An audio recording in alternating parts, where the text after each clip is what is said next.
하나님은 영이시니 예배는 저가 영과 진리로 예배할지니라. 아멘. 사도신경으로 우리의 신앙을 하나님 앞에 고백하도록 하겠습니다. 전능하사 천지를 만드신 하나님 아버지를 내가 믿사오며 그 외아들 우리 주 예수 그리스도를 믿사오니 이는 성령으로 잉태하사 동정녀 마리아에게 나시고 본디오 빌라도에게 고난을 받으사 십자가에 못 박혀 죽으시고 장산지 살반에 죽은 자 가운데서 다시 살아나시며 하늘에 오르사 전능하신 하나님 우편에 앉아 계시다가 저주서 산자와 죽은 자를 심판하러 오시리라. 성령을 믿사오며 거룩한 공회와 성도가 서로 교통하는 것과 죄를 사하여 주시는 것과 몸이 다시 사는 것과 영원히 사는 것을 믿사옵나이다. 아멘. 하나님 말씀 갈라디아서 3장 13절 14절을 그리스도께서 우리를 위하여 저주를 받은 것에서 율법의 저주에서 우리를 속량하셨으니 기록된 바 나무에 달린 자마다 저주 아래 있는 자라 하였음이라. 이는 그리스도 예수 안에서 아브라함의 복이 이방인에게 미치게 하고 또 우리로 하여금 믿음으로 말미암아 성령의 약속을 받게 하려 함이라. 우리가 하나님의 자녀라면 하나님의 상속자로서 그리스도와 공동 상속인이 된 것입니다. 그러므로 우리가 그리스도와 함께 영광을 받으면 그분과 함께 고난도 받아야 합니다. 로마서 8장 17절 내가 진실로 진실로 내게 이르노니 나를 믿는 자 나의 하는 일을 저도 할 것이요 또한 이보다 큰 것도 하리니 이는 내가 아버지께로 감이니라. 요한복음 14장 12절 말씀. 오늘 예배를 위해서 다 같이 주님 앞에 기도하도록 하겠습니다.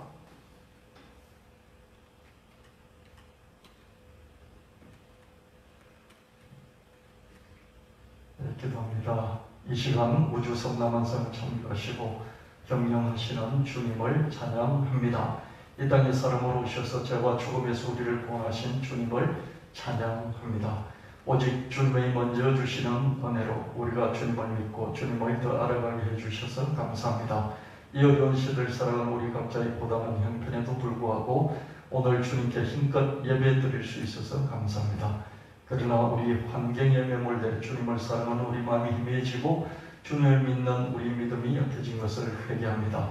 주님 나라와 주님 을을 먼저 구하지 못하고 우리 욕심부터 앞세운 것을 회개합니다. 이 땅에서 코로나 바이러스 감염증이 속히 가라앉게 하시고 그럼에도 불구하고 우리가 적응하고 생존하고 번성하게 하시길 간구합니다. 이 시간 온전한 예배를 통해 우리가 다시 주님 말씀을 붙잡고 주님에 대한 사랑과 믿음을 회복하고 그래서 기적적인 삶을 일구어 주님께 큰 영광을 돌릴 수 있기를 간구합니다. 우리 주 예수 그리스도 이름으로 간절히 기도합니다. 아멘.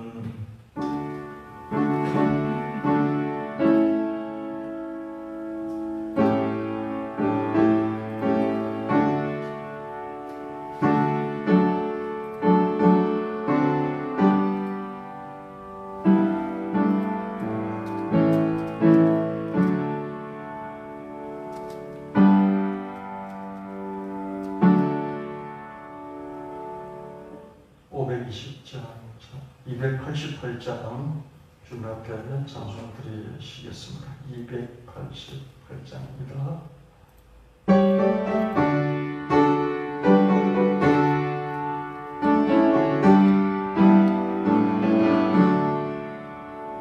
예수를 나의 구주 삼고 성경과 비로소 거듭나니 이 세상에서 내 영혼이 하늘의 영광 누리도다. 이것이 나의 감정이요 이것이 나의 찬송일세. 나 사는 동안 끊임없이 구주를 찬송하리로다. 온전히 주께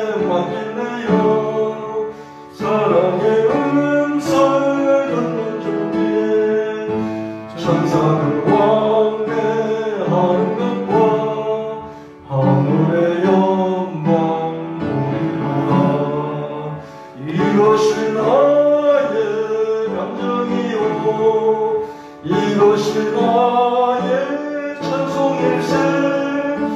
나 사는 동안 끊임없이 구주를 찬송하리로다.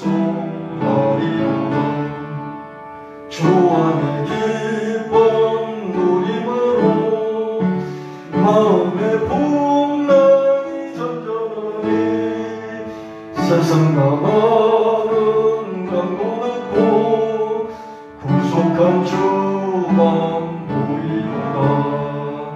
이것이 나의 감정이요 이것이 나의 찬송일세. 나 사는 동안 끊임없이 구주를 찬송하리로다.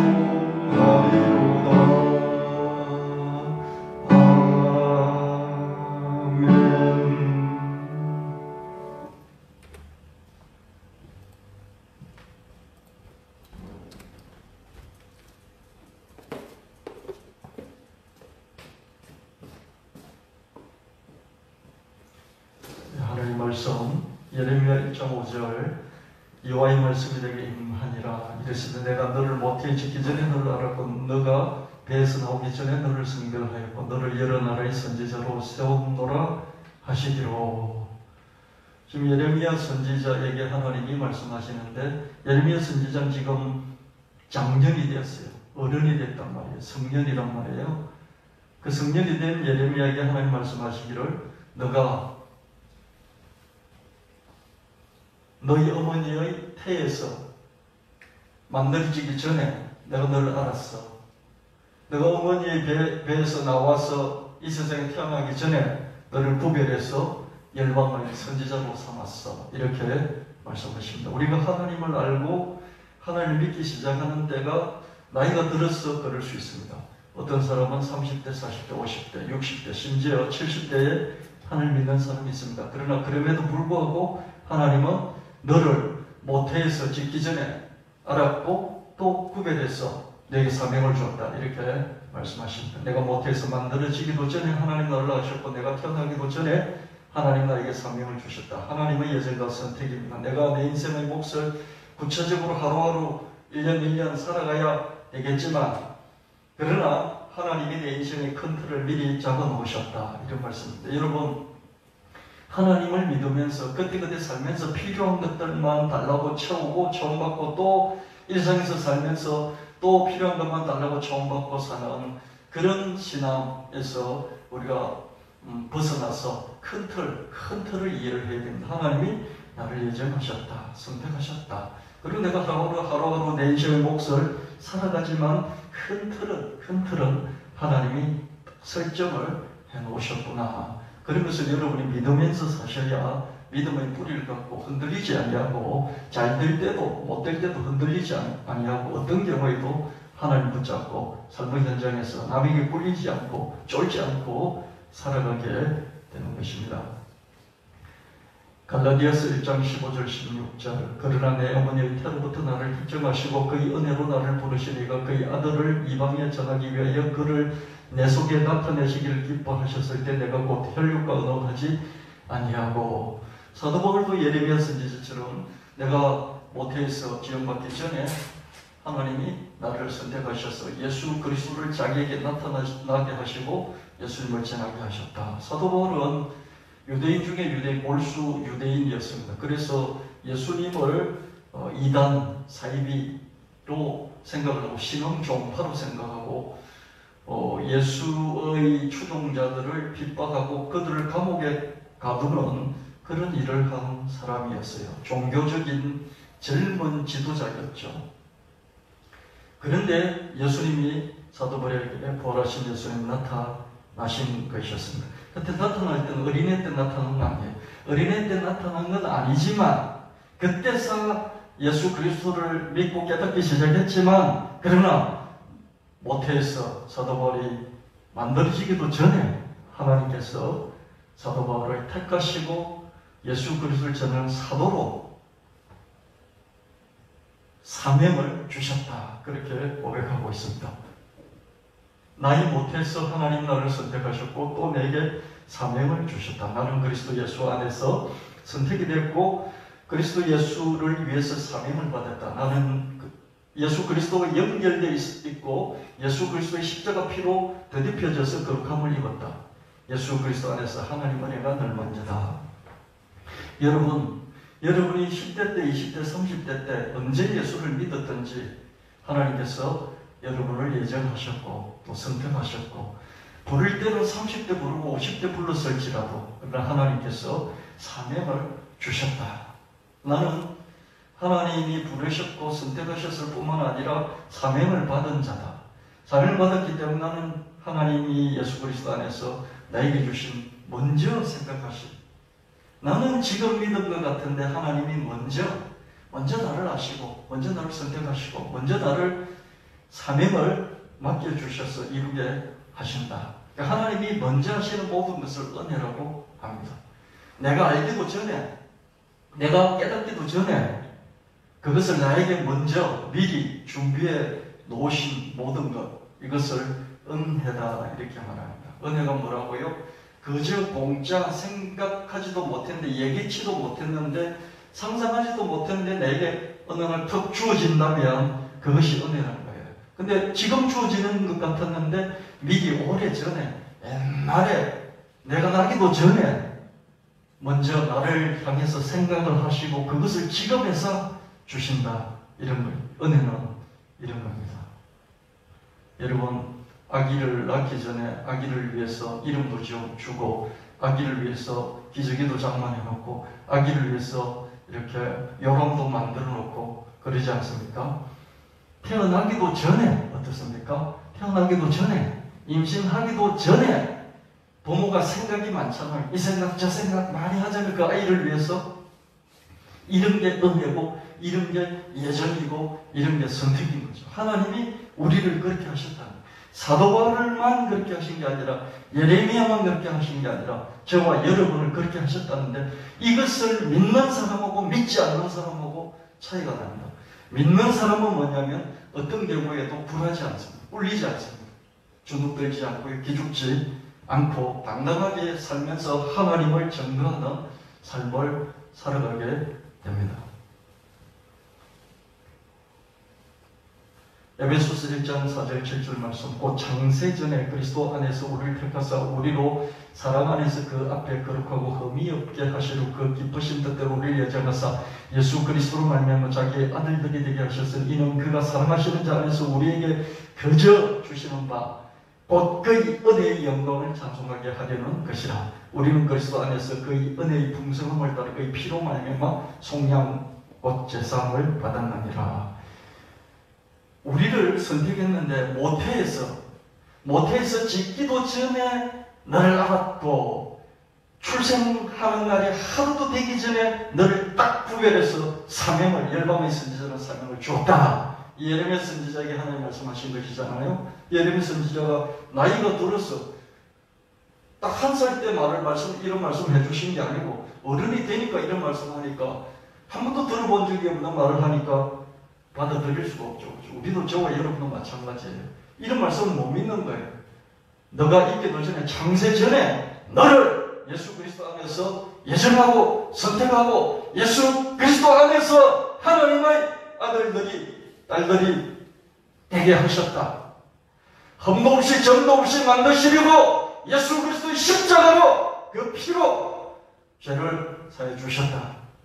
그래서 너가 온전한 사명자로서 살아갈 수 있도록 하나님께서 은혜로 이끄신다.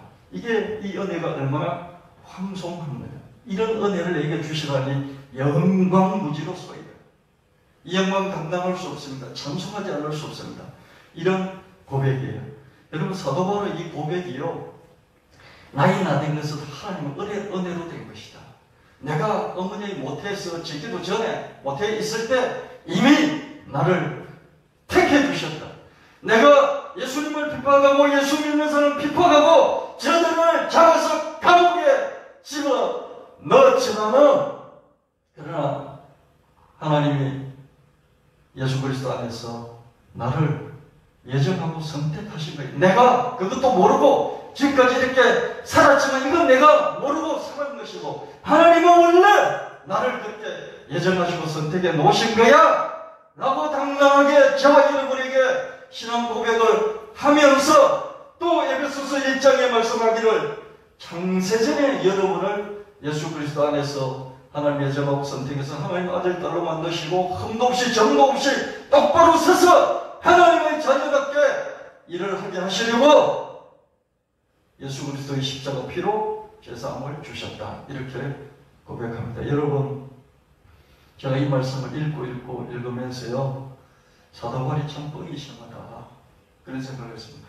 모태에서 나를 택했다. 그것만 해도 너무 특별하잖아요.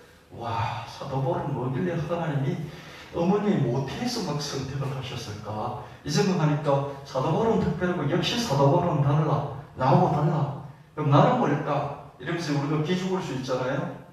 근데 사도 바울은 한술 더 떠서 어떻습니까?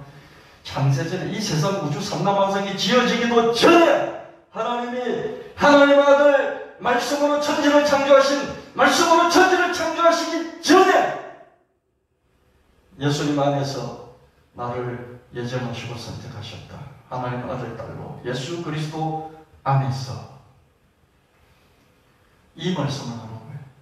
여러분, 뻥을 치고 유분수가 있지 이렇게 뻥을 칠 수가 있습니까? 그래서 저는 뻥이 너무 심해서 상상할 수도 없기 때문에 이건 진리라고 믿습니다. 그럴싸한 뻥은요, 그럴싸한 뻥은 제가 가짜라고 할 수 있어요. 여러분, 뻥이 그럴싸한 거 가짜입니다. 근데 뻥이 너무 턱도 없고 터무니없고 도무지 상상할 수도 없는 뻥이면 그건 진실일 수 있습니다. 사도 바울의 이 말씀을 제가 곰곰이 묵상하면서요, 너 태어나기도 전에 하나님이 태몽을 주셔가지고 이런 태몽이어서 너 앞으로 이렇게 될 거야, 이렇게 말한다면 그것도 신기하죠. 여러분, 태몽을, 좋은 태몽을 꾼 사람하고 태몽이 없는 사람하고 이게 막 정체성에 차이가 나잖아요. 부모가 좋은 태몽을 꾸준 사람은요, 살아갈 때 씩씩합니다. 어렸을 때부터 정체성이 확 박혀가지고 나는 이런 사람이야 그러면서 어떤 험난한 사건 앞에서도 굴하지 않고, 우리 부모가 이런 태몽을 보셨는데 하늘이 나를 이렇게 정지하셨는데 그러면서 이겨냅니다.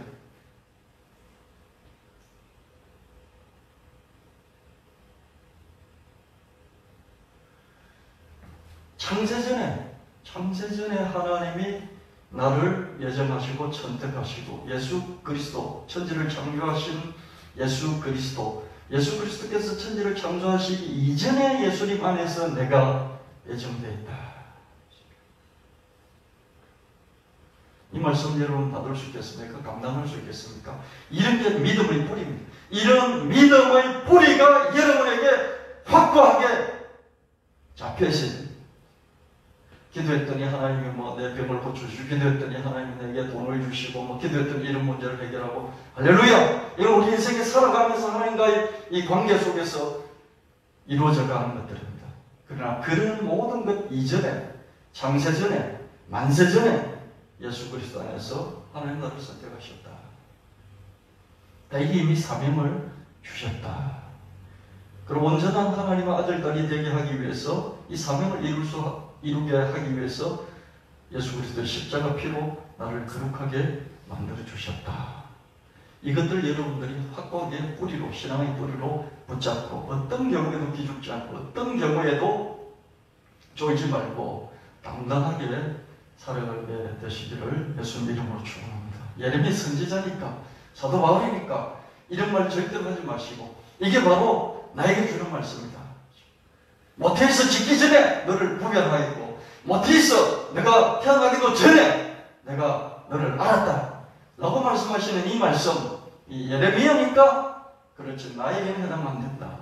그렇게 생각하면요, 평생을 믿어도 믿음이 이렇게 왔다 갔다 뿌리가 없어서 흔들리게 됩니다. 그러나 이런 신앙으로 딱 무장을 하면요, 내가 초막이나 궁궐이나 그 어디서나 가난하든지 부하든지 건강하든지 쉬하든지 당당하게, 담대하게 살아갈 수 있게 됩니다. 나는 창세전에 예수 그리스도 안에서 하나님 자녀로 예정되고 선택됐다. 그렇지만 예수 그리스도의 십자가 피로 제사함을 받고 거룩해지는 과정을 거쳐야 한다. 나를 예정하시고 선택하신 하나님은 내가 예수 그리스도의 십자가 피를 덧입을 수 있도록 해주시고, 그래서 나를 하나님의 거룩한 자녀가 되게 하셨다. 하나님의 예정과 선택이라는 이 은혜는 뭐예요? 나하고 상관없이 미리 뭔가가 준비가 되어 있다고 하면 그게 은혜라고 했죠. 그죠? 하나님 나를 선택하고 예정한 거야. 이게 나하고 상관이 없어. 내가 어머니 못해 짓기도 전에 내 할아버지의 몸속에, 내 할아버지의 몸속에 내가 있을 때에도 나를 선택하셨다는 거죠. 아담 이전부터도 나를 선택하셨다는 거죠. 이게 너무 나에게는 영광스럽고 황송한 거예요. 너무 영광스럽고 황송한 거예요. 생각해 보십시오, 여러분. 안 그렇습니까? 누군가가 내가 뭔데 이런 걸 준비해서 이렇게 선물로 주면요, 이게 뭐 그냥 하찮은 놈이 고맙습니다 하고 말지만 정말 대단한 걸로 생각해 보십시오. 상상할 수 없는 것을 생각해 보십시오. 근데 그분이 아주 높고 위대하신 분이에요. 그럼 우리 마음이 어떻겠습니까? 너무 황송하죠. 너무 영광스럽고, 와, 이런 영광이 어디 있습니까? 너무 황송합니다. 그러지 않겠습니까? 은혜는 영광이, 우리에게 영광이에요. 그저 우리에게 하나님이 미리 우리에게 막 생각을 많이 해서 준비해서 우리에게 딱 맡겨주시니까, 하나님이 내게 이런 선물을 주셔서 선물 때문에도 기쁘지만 선물을 주시기 위해서 나에게 이런 생각들을 많이 하시고 막 움직여서 그걸 딱 준비했다. 여러분, 조그만 거 하나라도 이게 선물을 하려면요, 생각을 하고 그 다음에 생각을 한 뒤에 찾아야 돼요. 그 선물을 찾고 만들고 준비해서 그리고 또 보내야 되는 거죠. 그렇잖아요? 그 모든 과정을 생각할 때 내가 그런 사람도 아닌데 그러면서 난 너무 영광스럽습니다. 그렇게까지 해주시니. 황송하지만 내가 그렇게까지 나를 생각해 주신 당신을 내가 찬양, 높여드리지 않을 수가 없습니다. 이게 사도 바울의 고백입니다. 사도 바울은 하나님을 알면 알수록, 하나님 안에서 예수 그리스도 안에서 자기됨을 알면 알수록 너무 영광스러운 거예요. 자기가 이렇게까지 해주시다니. 그래서 하나님을 찬송할 수밖에 없는 거예요. 내 어머니의 태에서 나를 선택하신 이 정도가 아니라 창세전에 만세전에 예수 그리스도 안에서 나를 예정하셨구나. 여러분이 믿을 때 뭐 콜링 이런 말 많이 들으셨잖아요. 소명, 부르셨다 그러잖아요. 하나님 나를 부르셨어.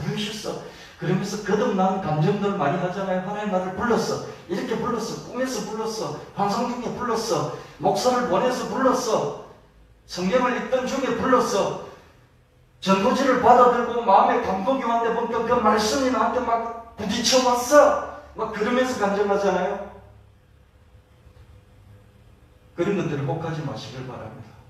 창세전에 그리스도 안에서 나를 선택하신, 내가 우리 할아버지 할머니의 몸속에 할아버지 할머니의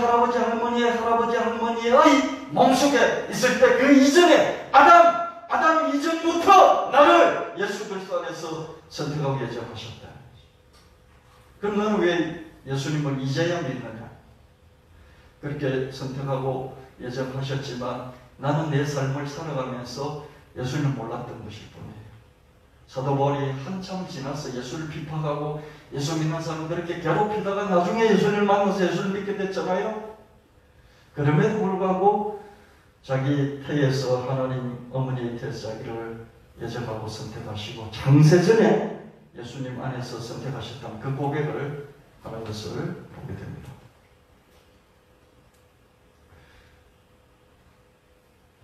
창세기 2장 16절 17절 여호와 하나님 그 사람을 명하여 이르시되 동산 각종 나무 열매 내가 임의로 먹되 선악을 알게 하는 나무 열매 먹지 말라. 내가 먹는 날에는 반드시 죽으리라 하시니라.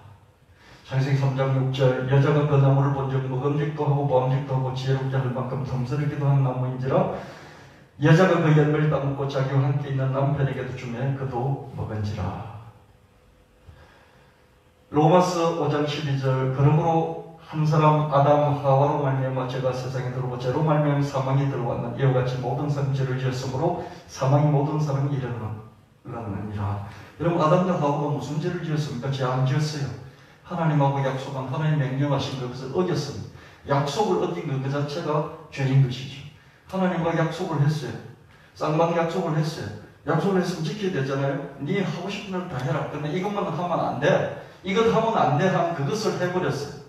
그래서 약속을 어겼어요. 이게 죄입니다. 그 죄가 들어왔습니다. 그래서 모든 사람이 아담뿐만 아니라 아담 후예들에게도 죄가 이르러 있는 것이죠. 선악나무의 열매를 따먹으면서 아담은 죄악에 노출되고 그 결과 죄를 지을 수밖에 없게 됐습니다. 죄악을 모르던 아담이 이제 죄인의 상태로 변질된 것이었습니다. 선악을 몰랐어요. 선악도 모르고 어떤 무의 선의 상태, 선인지 악인지 모르고 악이 없으면 내가 선 상태에 있어도 이게 선인지 악인지 몰라요. 그냥 그 상태에 있었어요. 그 상태에 있으면 그게 선이었어요. 지금 악을 알고 나니까 악이라는 개념에서 그 상태를 보니까 그게 선이었어요. 근데 원래 그게 선인지 악인지 모르는 구별을 할 수 없는 그런 상황이었어요. 지금을 보면 그게 선이에요. 악을 아니까. 근데 선악을 알고 나니까 이제 악도 행하게 된 거예요. 하나님의 약속을 지키지 않고 범함으로써 죄를 짓게 되고 죄인이 되었습니다. 죄악을 모르던 아담이 이제 죄인의 상태로 변이가 되어버린 것이죠. 선의 상태에서 악의 상태, 죄의 상태로 변질이 되어버렸습니다. 사람이 변질이 됩니다. 마음이 변질이 되고요. 첫 마음이 달라집니다. 약속이 바뀌어집니다. 그래서 죄를 짓게 되는 것이죠. 죄라는 것이 상대적인 겁니다. 다른 사람에게는 죄가 아니에요. 근데 둘 사이는 죄가 될 수 있습니다. 약속을 해놓고 약속을 지키지 않으면 그 둘 사이에서는 죄가 되는 거예요. 하나님과 아담 사이에서는 이게 죄가 되는 거예요. 그런데 그 사람이 아담밖에 없으니 그 후손까지도 계속 영향을 받아서 모든 사람이 죄에 갇히게 된 것이죠. 죄인의 상태. 선과 악, 선악을 알게 하는 나무 열매. 악이 뭔지를 몰랐어요. 죄가 뭔지를 몰랐어요. 선의 상태에 있었어요. 선의 상태에 있었는데 그게 선인지도 몰라요. 악이 없으니까 선이라고 말할 수도 없어요. 근데 선악을 알게 하는 나무 열매를 따먹으니까 눈이 밝아져서 이게 악이구나 하는 걸 알게 됐어요. 악이구나 하는 것을 알게 되면 그 악을 행하게 됩니다. 물들게 되는 것이죠. 하나님의 약속을 저버림으로써 죄를 짓게 되고 선악을 알게 되고 구별하게 되고 그래서 악의 상태, 죄의 상태에 빠지게 되고 사람이 변질이 되었어요. 그죠? 변이가 되었어. 사람은 늘 똑같지는 못합니다. 그래서 한결같은 사람이 있으면 여러분들이 존중해 주고요. 정말 인정해 줘야 합니다. 제가 목회를 되돌아보면요. 이 지역하고 저하고 목회가 잘 안 맞아요. 안 맞습니다. 저는 공부를 많이 했어요. 서울대학을 하고 대학원을 세 곳이나 다니고요. 정말 종합적인 목회를 하려고 영혼육의 목회를 하려고 다 준비를 했어요. 그런데 하나님이 만세전에 저를 예정하시고 선택하시고 제게 예수를 전하는 사명을 주셔서 이곳으로 보내주셨어요. 이 지역을 보내주셨어요. 네, 여러분 보십시오. 여기가 맞지 아니하니 그러면서 제가 벌써 던져버리고 제게 맞는 지역으로 가지 않았습니다. 제가 여기서 22년째를 보내고 있습니다. 이런 걸 볼 때, 그죠? 이런 걸 볼 때, 여러분, 사람은요, 일관성을 유지하기 힘들어요. 그럼 사람을 어떻게 판단해야 되냐면요, 여러분에게 내 남편이, 내 아내가, 내 자식이, 내 부모가 자기 자리를 계속 지켜준다면 일관성이 있는 거예요. 자꾸 바꾸어버리면 일관성이 없죠. 그래서 믿음이 떨어지는 것이죠. 저는 이 자리를 22년 동안 지켰고요. 또 앞으로도 다 지켜서 은퇴할 때까지 이 지역을 지킬 것입니다. 물론 그 전에 하나님 은혜 받아서 테마 예배당을 세우고 글로 이사를 가기를 간절히 하나님께 기도하고 또 그렇게 될 줄을 믿습니다. 그러기 위해서 저는 하나님께 기도하면서 목표를 가지고 계속해서 움직여가고 있는데, 여러분들도 같이 마음과 뜻을 같이 해주고 같이 움직여 믿음으로 행동했으면 좋겠다. 그런 여러분 앞에 계속해서 제가 말씀을 담대하게 선포를 합니다. 여러분, 아담과 하와가 하나님 앞에서 약속을 하고 그것을 계속해서 지켰더라면 그 선악을 알게 하는 나무의 열매를 따먹지 않고 악이 뭔지를 모르는 상태에서, 그 상태에서 악이 침범하지 않나, 어떤 외계 종족도 침범하지 않나, 어떤 전쟁도 없나, 어떤 시기 질투 이 나쁜 것이 없나, 그런 상태에서, 그죠? 지금은 지금 무균질의 상태, 무균의 상태죠, 그죠? 무균의 어떤 그런 상태에서 살아가고 있다가 그 약속을 지키지 못하고 어김으로써 완전히 이 체계 자체가 혼란이 오고 깨트려져 버리면서 지금 이 지구와 인간의 운명이 달라지게 된 것을 보게 됩니다. 여러분, 우리가 여전히 제 가운데 있습니다.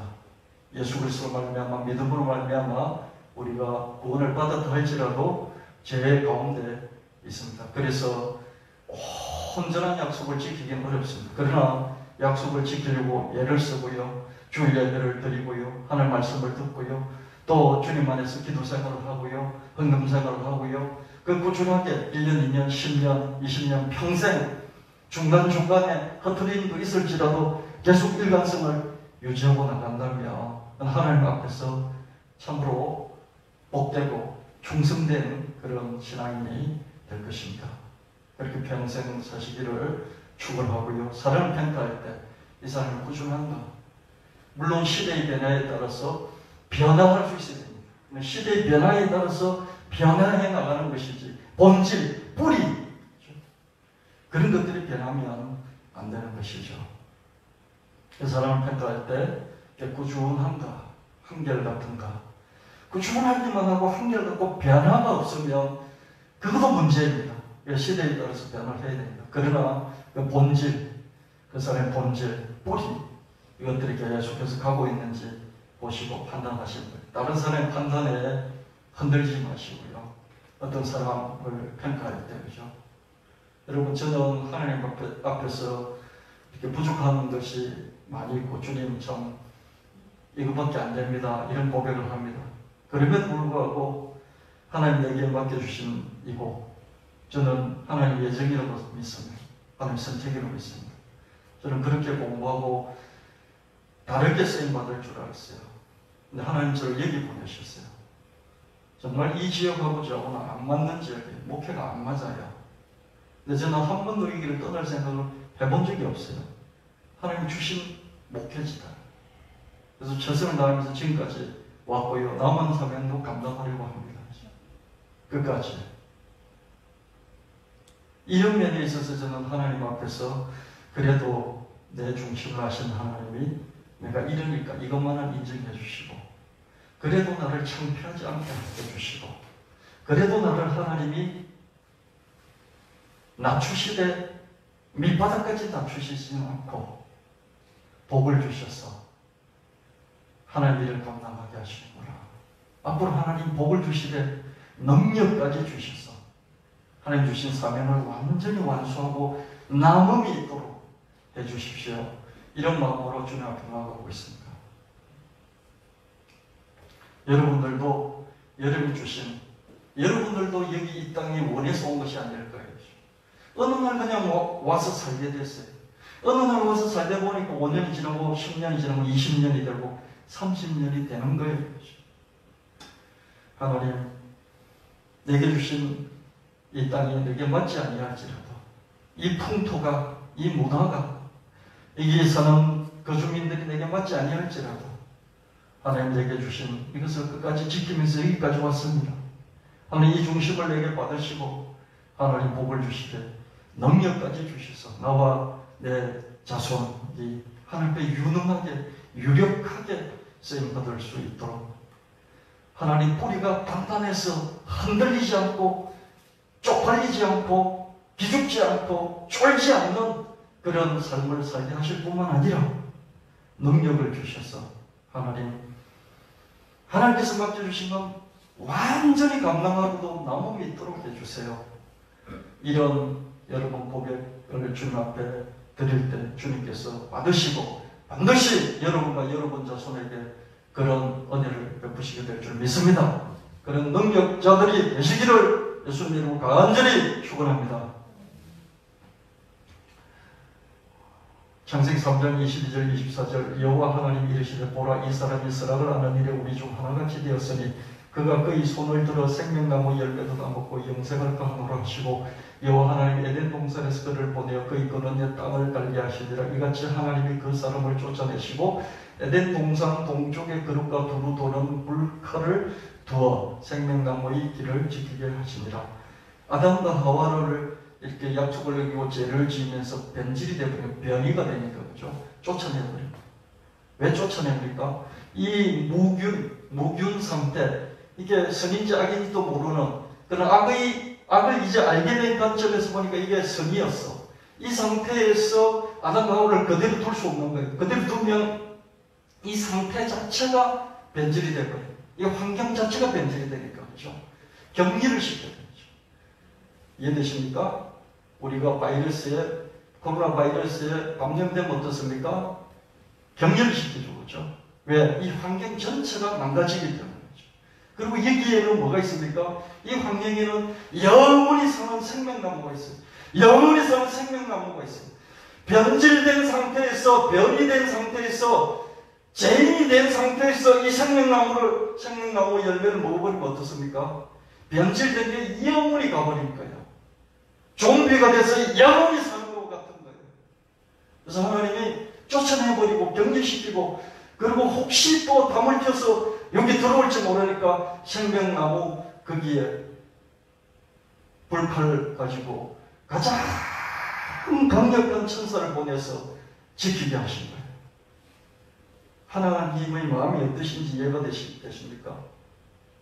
좀비가 된 상태에서 영원히 사는 것만큼 하나님께는 강력한 타격이 없어요. 그보다 더 큰 타격이 없어요. 그래서 하나님께서 천사 중에서 가장 강력한 천사인 그룹을 체루빔이라는 강력한 천사를 보내서 불칼을 돌게 해서 그 생명나무를 지키게 하는 걸 볼 수 있습니다.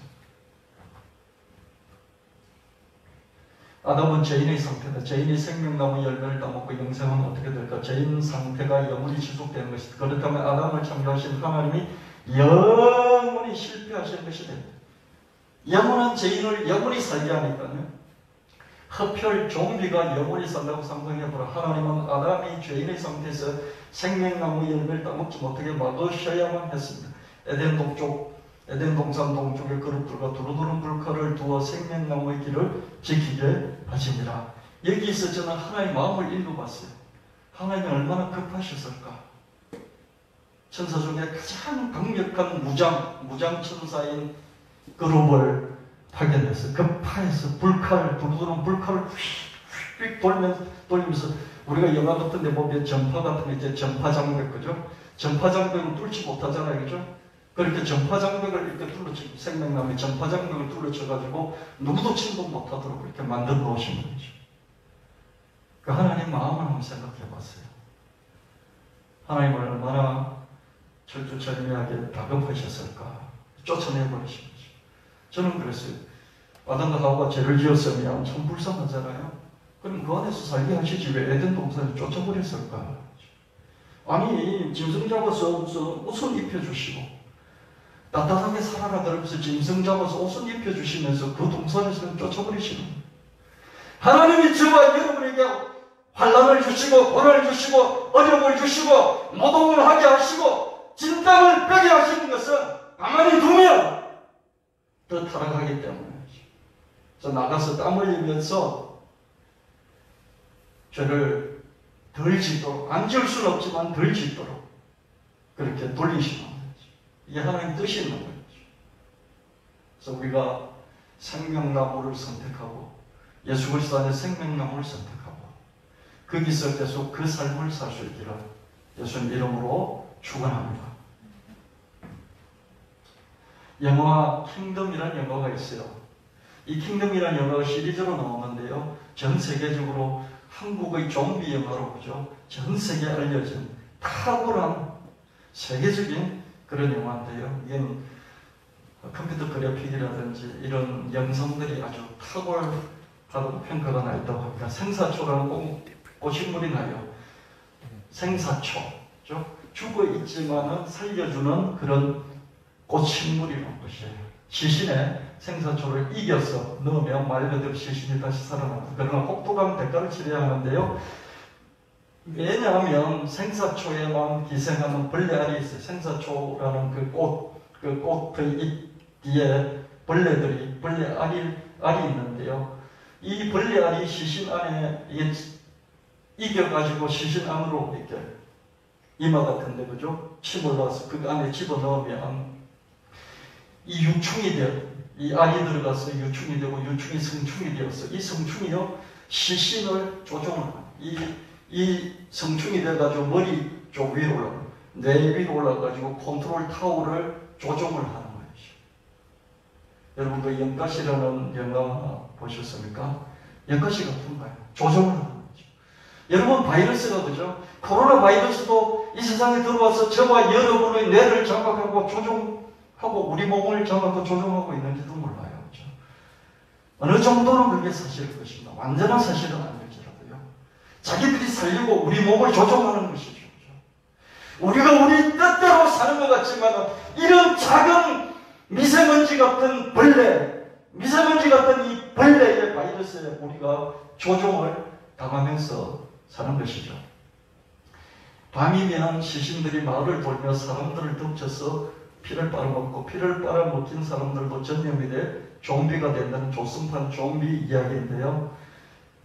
이게 생사초를 몸 안에 집어넣고 생사초인데 사실은 생사초가 아니라 그 벌레알이 들어간 거죠. 벌레알이 깨어서 머리 위로 올라가가지고 이런 지렁이 같은 벌레가 돼서 지렁이 한 10분의 1 정도 되겠죠. 그죠? 100분의 1. 그러니까 머릿속에서 우리를 조종하면서 죽은 시신인데 벌떡벌떡 일어나서 산 사람처럼 만든다는 것이죠. 좀비가 되게 만든다. 이런 영화인데요. 스토리는 단순하지만요. 이런 설정은 단순하지만 전 세계적인 히트를 친 겁니다. 저는 이 영화 속에서, 그죠? 이 영화 속에서 아담과 하와가 죄를 짓고 이 무균 상태에서 죄의 무균 상태에서 선악을 알면서 죄인이 되는 이런 과정하고, 그러니까 하나님 보시기에는 우리가 그런 것을 우리는 정상이고 그런 것이 좀비라고 하는데 하나님 보시기에 우리 인간들이 전부 다 좀비가 아닌가. 죄인이라는 좀비인 거예요. 저것들 영원히 살리는 큰일인 거예요. 그래서 결국 그 좀비를 박멸하는데, 그죠? 불로 태워 죽이고 물에 빠뜨려서 죽이고 이런 식으로 해가지고 좀비를 박멸을 시키려고 볼 수 있습니다. 이 좀비 속에 있는 이 벌레들이 밖으로 빠져나오기만 하면 이 좀비는 이제 끝장이 나버리니까요. 벌레를 빠져나오게 하면 물속에 집어넣고 불속에 태우고 그런 방식으로 좀비를 처리를 하는 걸 볼 수 있습니다. 하나님도 우리를 지옥에 가둬버리고, 그렇죠? 지옥으로 격리시켜버리고 물에 빠지게 만들고 불에 빠지게 만들고 한란과 고난을 줘서 거기서 죄로부터 빠져나오게 만드는 이런 방식을 쓰기도 하고, 그래도 안 되니까 물속에 불속에 들어가도 안 되니까 어떻습니까? 예수 그리스도를 보내셔서 그 피로 우리 죄를 용서해주고 깨끗하다 의롭다 하심을 잊고 우리가 좀비일지라도 하나님의 자녀로 삼아주신 이 은혜가 크다는 것을 이 영화를 통해서 한 번 더 생각을 해보게 됐습니다. 이게 이 생사초입니다. 이게 생사초가 뭔지 은혜가 살펴보고 있습니다. 자세히 보니까, 그죠? 이 생사초가 이걸 이게 넣으면 시체가 살아나는 게 시체가, 그죠? 그래서 자세히 살펴보니까 어떻습니까? 이렇게 생긴 건데 이 뒤에 보니까 뭐가 붙어 있죠, 그죠? 이 뒤에 저게 생사초 그 좀비 만드는 벌레의 알입니다. 생사초에 붙어있는 벌레 알을 죄성이라고 생각해보세요. 벌레를 죄라고 해보세요. 좀비를 죄인이라고 생각해보세요. 시신 안에 벌레알이 들어가 있게 만들어주면 시신이 결국 이 유충이 성충이 되어서 이 성충이 내 속으로 들어가서 이 시신을 움직여서 좀비가 됩니다. 사람 안에 재성이 있어요. 이 재성이 우리는 아담과 하와로부터 물려받은 재성이 있는 것이죠. 아담과 하와로 물려받은 재성이 뭡니까? 선악을 모르는 무기운 상태에서 그냥 선의 상태에 있는 걸로 만족하지 않고 그냥 선악을 알게 하는 나무 열매를 따먹어버렸더니 선도 악도 알게 되고 악을 알면요 악을 행하게 돼요. 그래서 선악이 동시에 이 세상에 있게 돼버리고 죄가 들어오게 되고요 사람이 변절되는 거예요. 뭘 모르는 상태에서는요 계속 그냥 좋은 관계예요. 뭘 알고 그죠? 아니다 생각하면서 그냥 불평불만하고 또 악을 행하게 되고 그렇게 되면서 어떻습니까? 모든 게 깨지고 변질이 되는 것이죠. 여러분 사람 안에 죄의 알이 있게 되면 그 죄의 알이 깨어서 죄가 되고 죄가 되면 그 사람이 죄인이 되는 것이죠. 벌레알과 벌레를 처리하지 않고서는 좀비 문제를 해결할 수 없습니다. 이처럼 죄와 죄성을 처리하지 않고서는 죄의 문제를 해결할 수 없어요. 좀비의 영생은 재앙 중에 재앙입니다. 죄인의 영생은 하나님의 실패입니다. 여러분 좀비가 계속 살아서 이게 밤만 되면 나타나서 사람들의 피를 빨아먹는 피를 빨아먹으면서 이게 이 전염이 되어버리니까요. 이 벌레가 다시 들어가서 상대방도 전염되니까 어떻습니까? 좀비 숫자 계속 늘어나고 좀비 숫자 계속 늘어나니까 조선 팔도 전체가 난장판이 되어버렸어요. 이 벌레 때문에 그죠? 그래서 좀비의 영생은 조선 팔도 전체를 망하게 만들죠. 죄인이 영생한다고 생각해 보세요. 죄인이 생명나무의 가위를 따먹고 영생한다고 생각해 보세요. 얼마나 하나님이 크게 실패하는 것이겠습니까? 그렇죠? 그래서 하나님은 예수 그리스도를 보내시고 예수 그리스도 십자가 피로 죄인을 의인으로 바꾸셔서 하나님의 자녀로 이제는 영생하게 하시는 방법을 주신 것입니다. 저는 예수 그리스도 이 십자가 보혈 마르고 닳도록 찬양도 부르고 그랬었는데 감사하다고 그랬었는데 이렇게 깊은 뜻들을 좀 더 이해를 하고 나니까 하나님의 마음을 조금 더 한 걸음 더 이해할 수 있게 됐습니다. 하나님을 더 사랑할 수 있게 되고요. 하나님을 더 믿고 존경할 수 있게 되었습니다. 우리가 좀비 하면 그죠? 그렇지 않습니까? 여러분 좀비 영화 보면 우리하고 완전히 다르잖아요. 그죠? 그리고 완전히 없애버려야 되잖아요. 근데 하나님이 천사하고 사시는 하나님, 무균 상태, 죄의 무균 상태, 악과 죄의 무균 상태인 하늘나라에서 천사들하고 사시는 하나님 입장에서 볼 때 죄를 짓고 타락한 우리 인간이 좀비 같은 거죠.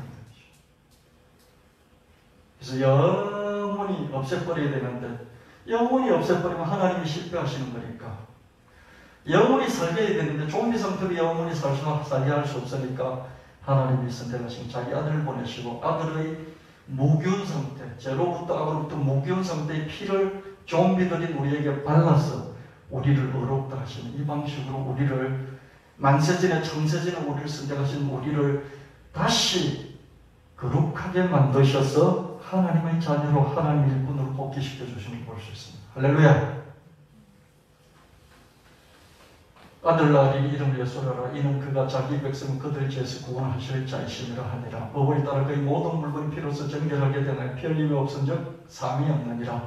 우리는 그리스도 안에서 그의 은혜의 풍성함을 따라 그의 피로 말미암아 속량하고 제사함을 받았느니라. 내 살을 먹고 내 피를 마시는 자는 영생을 가졌고 마지막 날에 내가 그를 다시 살리리니 나는 예수님의 십자가 피 덕분에 하나님의 거룩한 자녀가 되었고 하나님 거룩한 사명자로 복귀할 수 있었습니다. 원래 창세전에 예수 그리스도 안에서 우리가 하나님의 아들, 딸로 예정이 되었고 선택이 되었고 하나님의 사명자로 예정이 되고 선택이 되었지만 이 세상 살면서 그걸 모르고 살다가 어느 날 예수를 믿고 예수 그리스도의 십자가 보혈로 정결하게 되고 거룩하게 됨으로써 원래 하나님이 예정하셨던 그 목표 지점에 도달해서 거룩한 하나님의 아들딸, 좀비 같은 죄인 같은 그런 하나님의 아들딸이 아니라 거룩한 하나님의 아들딸이 되고 거룩한 하나님의 사명자로 복귀되어서 하나님이 창세전에 예수 그리스도 안에서 예정하신 그 예정과 선택이 완벽해질 수 있도록 하나님이 예수 그리스도 안에서 예수 그리스도의 십자가 피로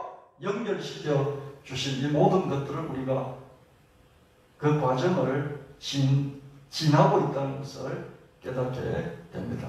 하나님의 예정과 선택, 하나님의 부르심, 하나님 믿음 주심, 하나님이 우리를 구원하신 구원이는 하나님이 후회하시지 않고 완벽하게 우리를 이끌어가고 계시다.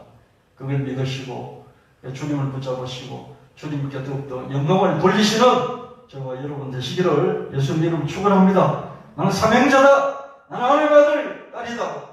이 믿음의 뿌리를 붙들고 어떤 권세자 앞에서도, 어떤 부자 앞에서도, 어떤 멋지게 사는 사람 앞에서도 흔들리지 않고 기죽지 말고 쫄지 말고 담대하고 당당하게 살아가는 뿌리가 있는 예정과 선택이라는 그 은혜의 영광을 받으신 분들, 예수 그리스도의 십자가 피와 제사함이라는 그 은혜의 영광을 방송하게도 받으신 분답게 살아가는 저와 여러분 되시기를 예수님 축원합니다. 역대상 12장 32절 말씀에 이스라엘 자손 중에서 시설을 알고 이스라엘의 마땅히 행할 것을 아는 우두머리가 200명이니 그들은 그 모든 행절을 통솔하는 자이며, 요즘 이 시대의 흐름 대세는 메타버스와 NFT인 듯합니다. 구글 트렌드를 검색해보면요, 검색량에 메타버스, NFT 이런 걸 넣고 검색을 해보면 올해 들어서 크게 그래프가 요렇게 몇 년 동안 이렇게 올라가는 것을 볼 수 있습니다. 작년 말부터 12월부터 해가지고 지금까지 이렇게 상승물을 타고 있어요. 우리나라의 경우 스타트업들이죠. 스타트업은 새로 시작을 창업한 회사들이, 작업한 회사들이 일제히 메타버스라는 말을 쓰기 시작할 정도입니다. 옛날에 닷컴 버블 때, 그죠? 1990년대 후반, 1995년부터 2000년까지, 그죠? 닷컴 버블이 있었잖아요. 회사 이름에 닷컴이라는 걸 붙이는 거죠. 회사에다가 뒤에다가 닷컴 이렇게 막 붙이기만 하면 주가가 2배, 3배, 10배까지 올랐어요. 그죠? 그런 것처럼 지금은 회사 이름에다 NFT를 붙여요. 그러나 이 버블이 진정될지언정 확장세가 멈추지는 않을 것을 보입니다. 닷컴 버블에서 다 꺼졌지만 몇몇 개가 살아남았잖아요. 그런 정도가 아니라 이 거품이 좀 깔아앉기는 하겠지만은 확장은 계속 될 것이다. 저는 그렇게 봅니다. 대학은 이미 메타버스가 새로운 기준이 되었어요. 입학식, 졸업식, 입시 설명회, 박람회 다 하고 있습니다. 지금 입시 설명 한참 시즌 이전에 채용료 다 이 메타버스에서 하고 있습니다. 은행들은 지금 메타버스 시대 가상세계 우리가 리딩하겠다. 은행만큼 지난 10년 동안 망한 산업도 없어요. 그죠? 그렇게 돈을 다 가지고 있으면서도, 그죠? 카카오나 네이버 같은 데 밀고 밀려서 쪽박차게 생겼지 않습니까? 산업이 망할 지경이 됐어요. 그러니까 여기서는 우리가 당할 수 없다. 그래서 은행권들이요, 카드 금융 이런 쪽들이요, 여기에 정말 그 세계에 달려들고 있는 걸 볼 수 있습니다.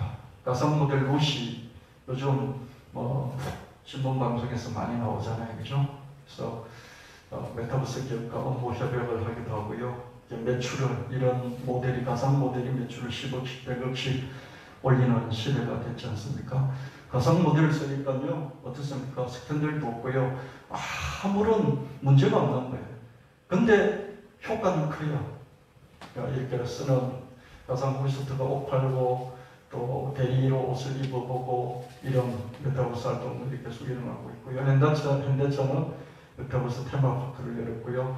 메타버스 ETF를 상장하는 운용사들이 계속 늘어나고 있고요. 이제는 여자들도 메타버스를 잘 해야 된다. 그러면 경제력과 영향력이 따라온다. 그러고 있습니다. 그럼에도 불구하고 10대들이 여기 많이 들어가 있기 때문에 범죄의 온상이 우려된다. 그런데 역시 여성부답게, 그죠? 게임도 못하게 했잖아요. 여성부라는 게 원래 게임 못하게 만들었잖아요. 그죠? 엄마들은 너무 걱정이 많아서 게임하면은 무조건 말리잖아요. 이제 메타버스 하니까 또 여성부가 들고 있어서 메타버스 이거 문제 있다 그러고 있습니다. 그러나 여성부가 말하는 만큼 10대들이 그렇게 바보가 아니다. 그걸 우리가 이해를 해야 되겠고요. 메타버스 짝퉁 표절 이런 지적재산 범죄고 이런 문제가 있는데 제도가 계속해서 뒷받침되어져 갈 것이고요. NFT는 182는 2배나 MZ 세대들 때문에 10대, 20대들, 30대들 그래서 커져가고 있다. NFT가 가장 핫한 트렌드가 되고 있고요. 고려 청자도 와인도 기부도 NFT가 전방위로 계속해서 확산되고 있다. 블록체인 기반을 하고 있는 NFT는 브랜드와 가치를 만드는 시장인데요. 2년 후에는 이 미술 시장, 미술의 이게 실물 미술이 아니라 NFT로 바뀌어진 이 시장이 한 1000조쯤 국내 우리나라 미술 시장이 2년 후에는 1000조가 될 것이다 이렇게 말하고 있습니다. 1000조가 어떻습니까? 실물 그림을 그려야 하는 게 아니라 이게 무슨 라벨링 파일, 디지털 파일 만들어 놓고 주고받고 하는 이게 1000조가 될 것이다 이렇게 말합니다. 그렇게 될 겁니다. 1000억도 투자 쉽게 받는 인생역정 NFT 거래소 이런 말도 있고요. 비자카드가 최근에 NFT를 하나 샀죠. 그죠? 이건 엄청난 핵심이다.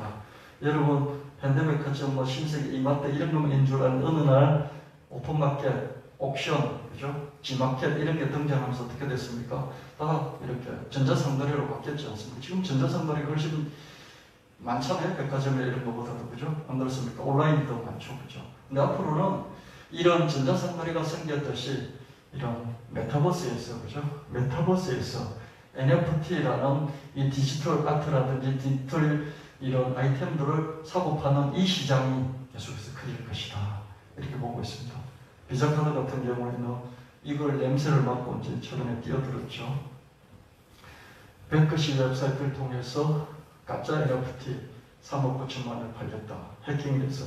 이게 돈이 되니까 해킹을 해가지고 이걸 지 것처럼 또 팔아먹는 이런 문제들도 계속 생기고 있습니다. 이런 고릴라 같은 것을요, 만개를 만들었어요. 또 파는데요. 이런 만개를 사려고 줄을 서는 거죠. 우리가 좋은 거 있으면 막 사려고 젊은 애들 막 줄 서고 뛰어가고 그러면서 줄 서지 않습니까? 그죠? 빨리 살려고.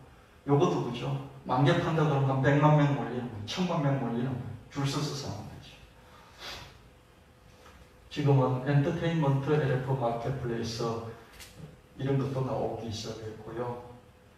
도치 NFT가 개 NFT가요 400만 달러에 팔렸는데 이것을 쪼개고 해서 1달러에 살 수 있도록 하는 이런 기술도 기법도 등장합니다. 강남 아파트가 한 1000억 주 하면요 이걸 한 뭐 1000억 분의 1 정도 쪼개가지고 1원 주고도 이 지분을 살 수 있는 이런 투자 기법이 있지 않습니까? 그런 것처럼 NFT도 그게 생겼다 이렇게 말하고 있습니다. 우주와 은하에서부터 학교 3.1까지 다양한 크기의 메타버스가 제작되고 있고요. 게임과 부동산에서부터 패션과 유통일까지 다양한 콘텐츠가 이런 메타버스를 채우고 있습니다. NFT는 질주하는 중이고요.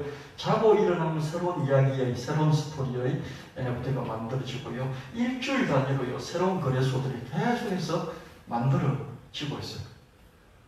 뭐가 뭔지 파악할 수 없을 정도로 새롭게 만들어지고 있습니다. 콘돔을 팔던 회사가 갑자기 NFT 사업을 추가할 정도입니다. 뭐 이렇게 사업을 하다가 NFT 될 것 같은 건 어떻습니까? 그 추가로 사업을 그 사업자 등록에 넣어가지고 사업 영역에 넣어가지고 또 공시를 우리는 NFT 사업한다는 공시를 하는 것이죠. 여러분 낯선 것을 하기 때문에 사람은 동물과 다릅니다. 동물은 어떻습니까? 자기 부모하고 다른 것을 못해요. 늘 부모가 할아버지 할머니가 하던 것을 천년 만년 계속해요. 그래서 문명이 발전할 수가 없습니다. 인간은 어떻습니까? 자기가 부모가 하던 것을 거의 100% 하다가 90% 하다가 80%, 70%, 60%, 50%, 40% 줄이다가 나중에 어떻습니까? 부모가 하는 거 하나도 안 해요. 여러분 지금 70대, 80대들이 하는 것을요 10대들은 하나도 안 합니다. 하나도 안 해요. 밥 먹고 뭐 말하고 하는 이런 거 빼고 나면요 자기 할아버지들이 하던 삶의 거의 대부분을 그 손주들은 안 해요. 그렇죠? 그래서 어떻습니까? 안 하니까 조부모들이 안 하는 것을 하니까 부모가 안 하는 걸 하니까 인간이 계속해서 발전하는 거예요. 여러분 안 하던 것을 해야 발전할 수 있습니다. 그냥 확실합니다. 여러분이 아무리 공부를 많이 해도요, 하던 것만 하면 그냥 계속 거기 머물러 있어요. 근데 안 하던 것을 힘들어도, 안 하던 것을, 낯선 것을 하면 힘이 듭니다. 하기도 싫고요. 힘이 들고 하기 싫은 그것을 해야 발전할 수 있다는 거예요. 알기라도 알아야 된다는 거예요. 그래서 제가 역대상 말씀을 통해서 좀 시세를 알고 시대의 흐름을 알아야 된다. 그러면 제가 장장 5개월 동안 이 말씀을 매주 설교해서 여러분에게 강조를 하고 있습니다. 우리는 본능적으로 낯선 걸 하기 싫어해요. 힘드니까. 낯선 것을 해야 돼요. 익숙한 것만 하면 안 돼요. 익숙한 것만 하면 거기서 효율성을 올리고 성과를 낼 수는 있어요. 익숙한 거에 있어요. 근데 그것만 하면 발전이 없다는 것을 여러분께 말씀드리고요. 이렇게 말씀드리면 저는 잘하느냐? 못해요. 나이 드니까 못하겠어요. 뭘 하나 깨닫는데도요, 시간이 오래 걸리고요. 깨달아도요, 그걸 실제로 익숙하게 하는 데는요, 못하겠어요. 그래서 뭐 늘 물어보는데, 물어보는 것 자체가 꼰대짓이잖아요. 자꾸 물어봐요. 쉬운 것도 물어보니까 젊은 애들에게, 어린 애들에게는 그게 너무 쉬워요. 자기들은 삶이니까, 생활이니까. 너무 쉬운데 그 쉬운 것을 자꾸 물어보니까 어떻습니까? 귀찮죠. 여러분, 낯선 것을 하기 때문에 사람은 동물과 다른 낯선 것을 하지 않고서는 더 이상 발전할 수 없다. 그래서 여러분 아시고요. 여러분도 그렇고요. 여러분 자녀들도 그렇고요. 쓸데없는 짓 한다 그러지 말고요. 쓸데없는 짓, 내가 보기에는 쓸데없는 짓을 딱 보고 죄 짓는 게 아니면 잘 할 수 있도록 장려도 하고 배려도 하고 또 격려도 해주고 그럴 수 있어야 되지 않을까 그런 생각도 해보게 됩니다. 내가 진실로 진실 내게 이룬다를 믿는 자 나의 한인을 저도 할 것이다. 이보다 큰 것도 할 것이다. 예수님 하심보다 우리는 더 큰 일을 감당해야만 하는 그런 시대의 가정들이 있습니다. 대다수는 평생에 때대로 성실하게 노력해서 돈을 벌었지만요. 3대, 4대, 5대, 10대까지 여러분 조상을 다 훑어봐도요. 지주가 없었고요. 그 땅 부자도 없었고요. 돈 부자도 없었어요. 그러면 이제 나라도 내 자식이라도 내 손주라도 그런 삶을 살게 해야 되지 않겠습니까? 그래서 이제 기도의 목표를 바꿔야 됩니다. 여러분 우리 집안에 우리 교회에 금융자산가가 나와서 돈이 많이 있는 사람이 생겨나서 그 돈으로 시간을 사고 그 돈으로 창의적인 일을 할 수 있게 해주십시오. 이렇게 기도할 수 있습니다. 목표가 바뀌어야 돼요. 재물 얻는 능력을 주십시오. 재물 얻는 능력을 주실 뿐만 아니라 철이 철을 날카롭게 하듯이 내 얼굴을, 우리 자식을, 우리 손주의 내 얼굴을, 우리 손주, 아들의 얼굴을, 딸의 얼굴을 빛나게 해줄 그런 협력자들을 또한 붙여주십시오. 이렇게 기도할 수 있어야 되겠습니다. 목표가 바뀌어야 됩니다. 생각이 바뀌어야 됩니다. 개념이 바뀌어야 되는 것이죠. 성실과 노력만으로 먹고 사는 이거 해야 되겠지만 여기서 끝나는 인생을 우리는 살 수 없다는 것이죠. 조상 대대로 3대, 5대, 10대까지 올라가도 그런 삶을 살았잖아요. 그러니까 여기서 나와 내 자식과 내 후손은 금융자산, 어떻게 해서 돈을 벌지 몰라요. 어떤 사람은 주식을 하고, 어떤 사람은 재테크를 하고, 어떤 사람은 부동산을 사고, 어떤 사람은 땅을 사고, 어떤 사람은 작업을 하고, 어떤 사람은 좋은 직장에 가고, 어떤 사람은 의사가 되고, 어떤 사람은 변호사가 되고, 어떤 방법인지 모르겠어요. 하나님, 재물 얻을 능력을 주십시오. 내게 가장 맞는 그런 형태로 재물 얻는 능력을 주셔서 금융자산가가 되고 돈으로서 돈 때문에 하나님 당당하게 사는 건 아니지만 신앙의 뿌리 때문에 당당하지만 그러나 이런 물질을 가지고 하나님 일을 완독할 수 있도록 하나님 우리 집안과 우리 교회를 세워주십시오. 저는 늘 제가 헌금을 드릴 때마다 감사금을 드리고 실종금을 드릴 때마다 봉투에 하나님 우리 온 교회 재물 얻는 큰 재물 얻는 큰 능력을 주십시오. 모두에게 큰 재물 얻는 큰 능력을 주십시오.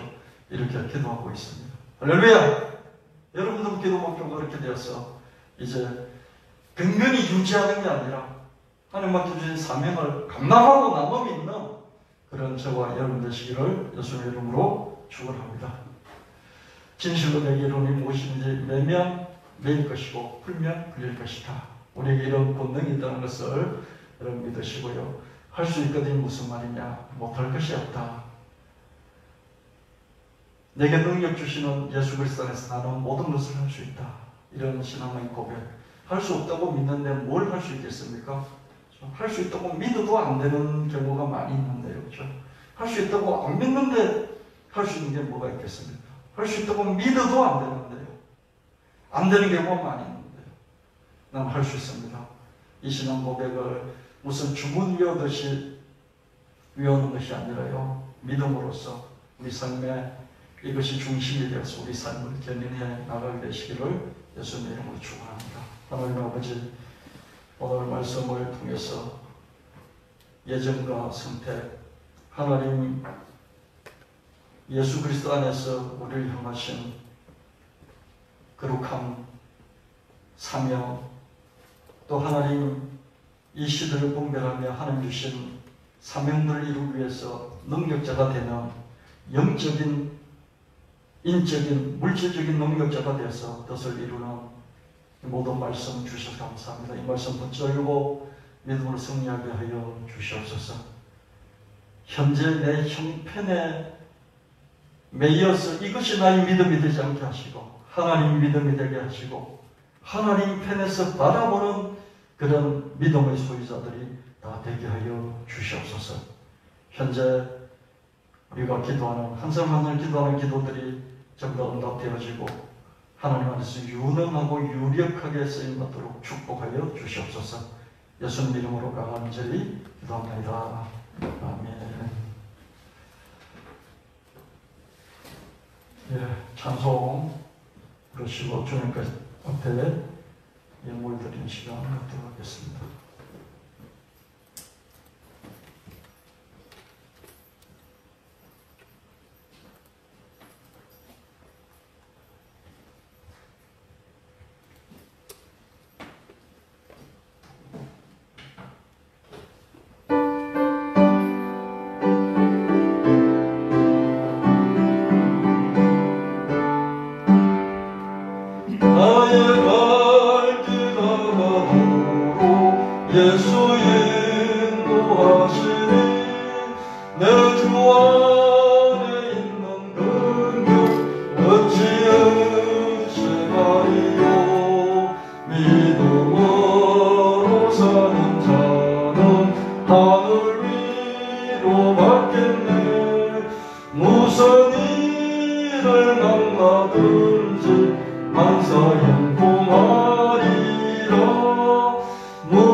삶을 녹여서 하나님께 바치오니 하나님 받으시고 하나하나 기억하시고 돌아보시고 잊지 마시고 기도 제목들을 하나님 살펴주시며 때를 따라서 가장 좋은 방법으로 응망배로 응답하여 주시옵소서.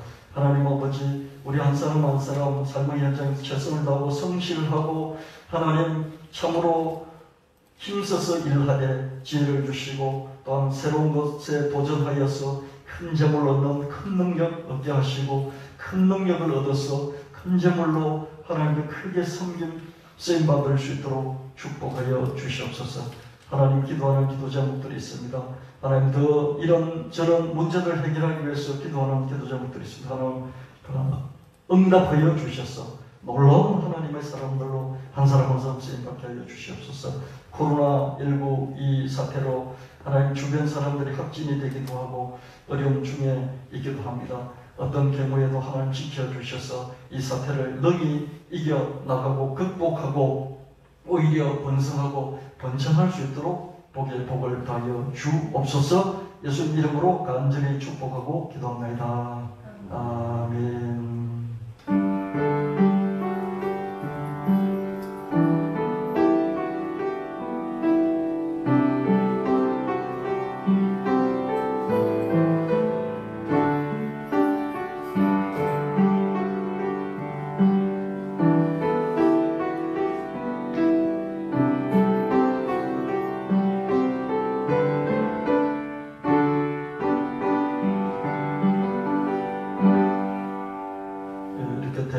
시작하게 하신 하나님 감사드리고요. 오늘 예배 드려주셔서 감사하고요.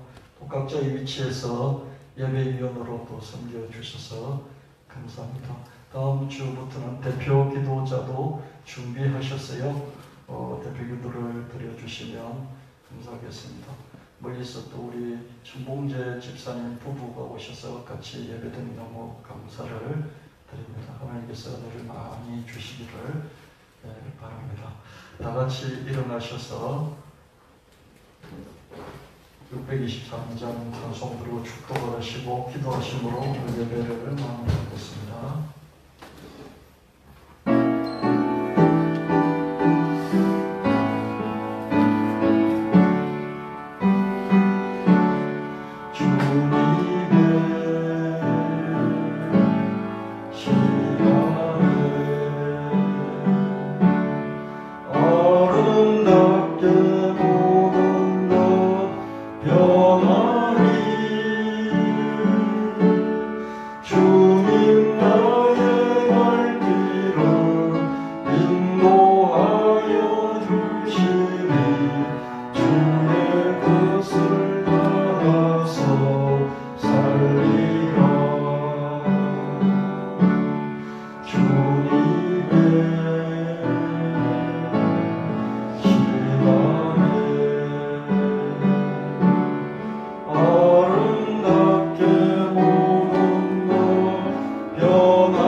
이제는 우리 주 예수 그리스도의 지극하신 은혜와 창세전에 예수 그리스도 안에서 우리를 예정하시고 선택하신 하나님의 무한하신 사랑하심과 저 천성에 당도하는 그날까지 우리를 끝까지 포기하지 않고 견인하여 가시는 성령 하나님의 인도하심, 예배를 드리는 성도들 머리 위에와 영상 예배를 드리는 성도들 머리 위에 영원히 함께 하실지어다.